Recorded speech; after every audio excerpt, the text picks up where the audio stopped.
Hey, guitar playing champions, if you want to save years of wasted practice time and feeling frustrated because your guitar playing improves too slowly, then listen up. It doesn't take nearly as much time to learn and master guitar as most people think that it does. So, let me ask you a question. Are you 100% certain that you are practicing everything you play the right way? If yes, awesome. Congratulations. But if you're like most people, you're not sure if you're practicing guitar the right way. You may not have that certainty yet. Hi, I'm Tom Hess, and if you sometimes wonder, is there a better way to practice guitar? Then I've been where you are. There's nothing more frustrating than not really knowing if what and how we practice is the best, fastest, and most effective way to master something. But the good news is, once you have that certainty, you unlock your potential to advance your guitar playing quickly. What you're about to see is an excerpt from a guitar lesson that I taught at my annual live HessFest event to students who traveled from around the world to be there. When you transfer from one note to the next note, can you ensure that when you do that, that the fingers are moving simultaneously at the same time? Do you know the thing you just played? Trying to. I know you're Yeah. trying. I know. You're on the right track. But what I'm asking you is, can you guarantee that when you just did it, that the fingers were moving simultaneously? I don't think so. Okay, that's a fair answer, and that's the right answer. I mean, that's the accurate answer. I know that you don't know, and that's okay. Now, here's the lesson. If you cannot guarantee, if you are not absolutely sure that the fingers are moving simultaneously, to continue to practice without being sure is a complete waste of time. Because we don't know.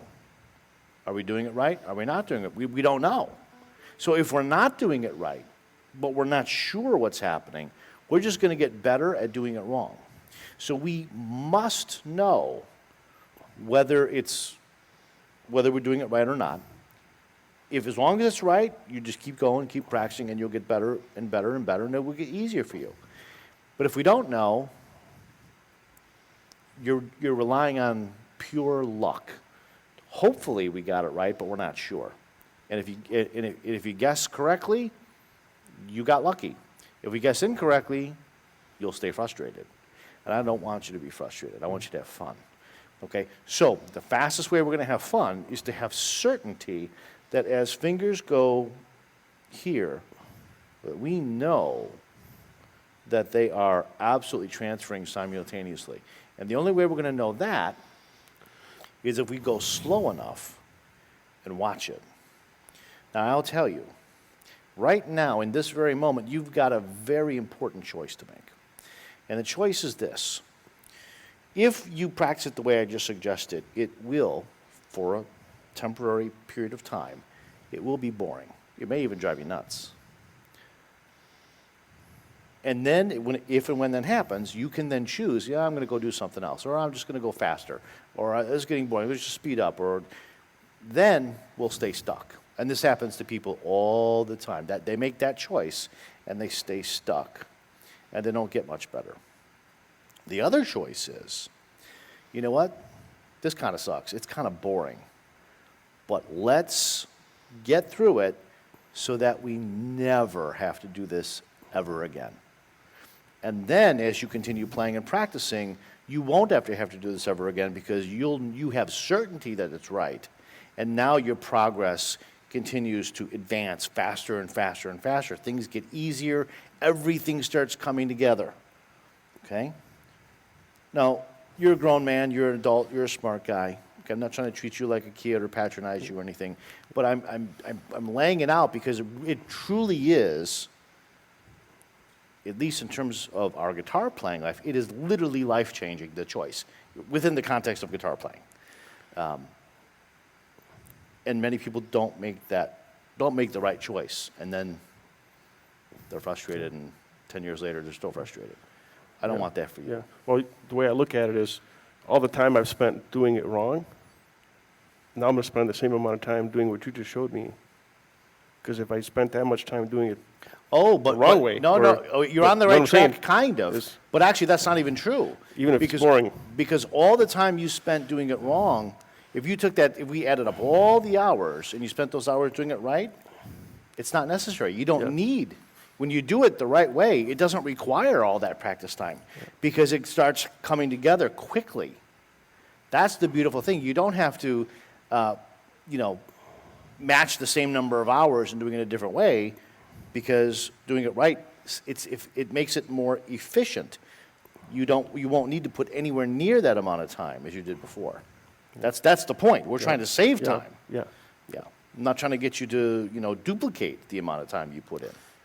Yeah, it shouldn't take that long at all. Right, right. I mean, there is work to do, Yeah.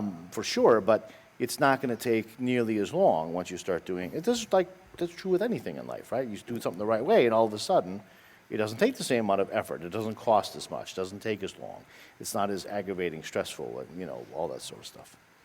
Okay, so now you got the plan. All right, so now let me briefly teach you a couple of things that you can use right away to start improving your playing and to have some certainty in what it is you're doing when you're practicing, okay? So the first thing I'm going to talk to you about is finger transfer. What is that? Well, if you're playing a lick or a scale, arpeggio, whatever it is, you want to make sure, you want to have certainty that when the second finger comes down, whichever one you play after the first note you play. So let's say you play that one, and then you play, let's say that's the second finger. Obviously that's finger 4. But the second note you're gonna play is with this finger. So you play a note with this finger, then you're gonna play a note with this finger. Doesn't matter what the notes are right now.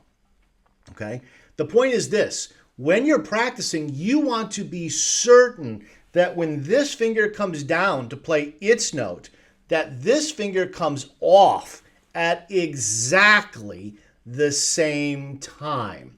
So what a lot of people do, a lot of guitar players, when they're practicing, they're only focused on, after they play this note, they're only focused on playing the next one. And they're only thinking about putting this finger on the right string, on the right fret, to make a nice, clear, clean note, and hopefully to be able to do so quickly if what you're playing is fast or challenging or whatever. So all the mental brain power goes to this finger. After we play this note, and now we're going to play this note, everything is, what do I have to do with this finger? But that's only half of what we need to think about. Actually, it's not even half, but for the left hand, it's half. You also should be thinking about picking that finger up at the exact same time as putting this finger down. Now, I know that sounds obvious, and you're probably thinking, hey, I already know that. And, maybe you do. But how often does your brain really concentrate on making sure that the timing of the transfer from this finger to this finger is precisely exactly at the same time?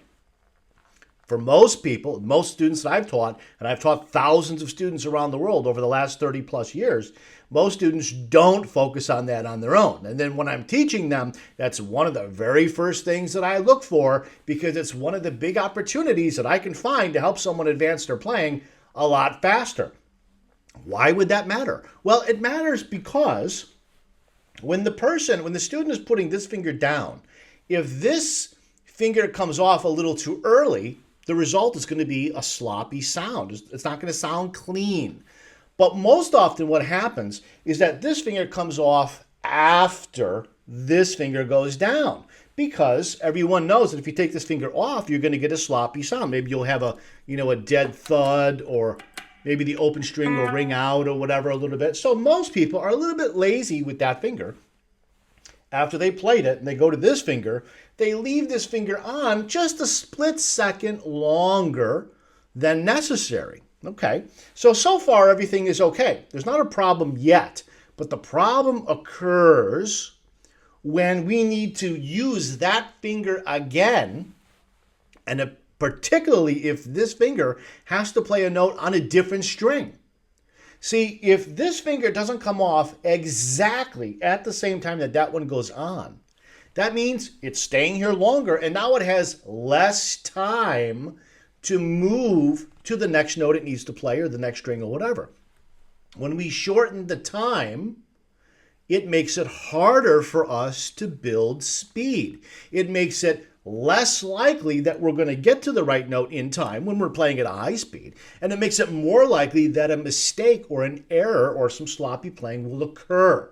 So you want to focus on every time that you practice that you have certainty that when this finger transfers to this finger, that this comes off at exactly the same time. And that's true no matter what pair of fingers we're talking about. So the second thing I want to teach you here today real quick is two-hand synchronization. How to get this hand and the pick or the picking hand to sync up.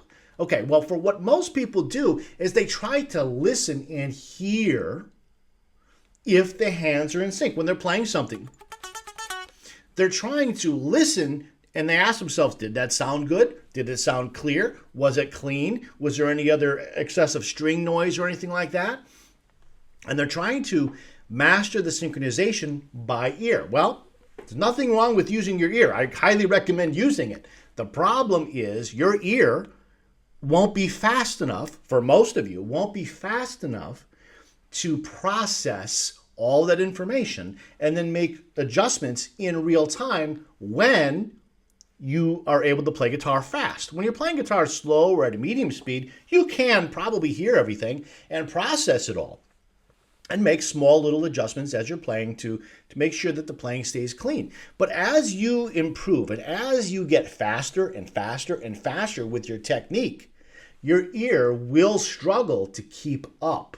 Okay? It will catch up eventually, but probably what will happen for most people that I've seen over many, many years is their hands develop faster than their ear can process and keep up. And what happens is as they go fast, they're playing, the synchronization and the cleanliness of the playing, the accuracy tends to break down, and the player doesn't really understand why is it broken down? Where exactly is the problem? Okay, so how do you solve that? Big secret here, okay? You might want to write this down. And if you're teaching guitar, you definitely want to remember this, okay? So, two-hand synchronization is best developed by feel, okay? So when you pick notes, assuming that you're picking hard enough, you can feel the string vibrating under your fingertips. When you hit the string with the pick, if you're hitting it hard enough, you can feel that string vibrating under the finger. When do you think you want your brain to pick up on that sensation? Before the finger gets down? Well, that would be impossible, right? After you have the finger on the fret? Well, now if you're feeling it afterwards, it's too late. You want those two feelings to happen simultaneously. You want to feel the string vibrating as the finger comes down, not before and not after. There's also this feeling that you have when you pick a string. You can feel the string being sliced through by the pick, right? That's a feeling, okay?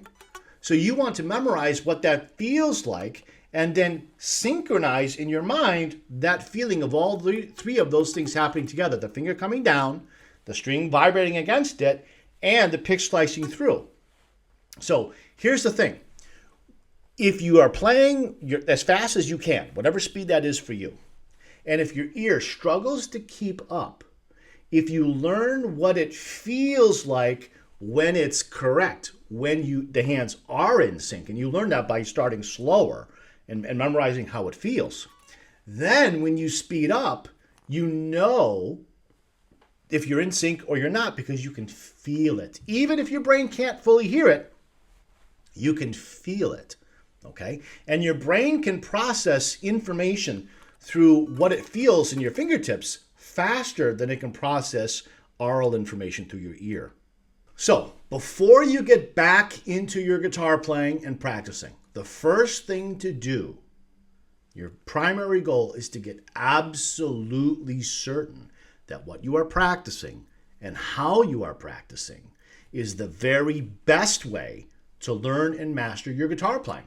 So doing this one thing will save you years of wasted practice time, and what you need most is certainty. So, where can you get such certainty? I know a place.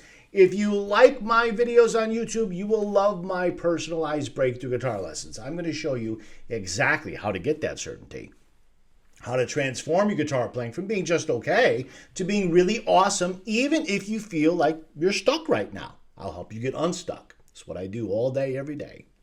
Now, even if you've had self-doubts about yourself in the past, or you're not sure what your potential is, I will help you get there where you want to go. Okay? So just imagine how much better your guitar playing is going to become when you know exactly what to do, exactly how to do it, and you have certainty that what you're doing is going to get you there. Okay? Plus the roadmap to get you there as well. So I've done this for thousands of people over the years. Now, if you do the work, if you practice at least 30 minutes a day, exactly the way I show you, not some other way, exactly the way I show you, I am absolutely certain I can help you become the guitar player you want to be. So unlike other guitar lessons that are, everyone gets the same lesson 1 or the same lesson 2, or one of those programs where you sign up and you see a whole bunch of random lessons and you're supposed to figure out for yourself which video to watch, you're not going to get that from me. What you're going to get are lessons customized to you, to who you are, to what your goals are, your challenges, your strengths or weaknesses as a player right now, your learning style, your level of experience, your frustrations, what's frustrating you right now, and most importantly, who you want to become as a player. So, check out my breakthrough guitar lessons at tomhess.net/guitar and see if they're right for you, and I'll see you on the other side.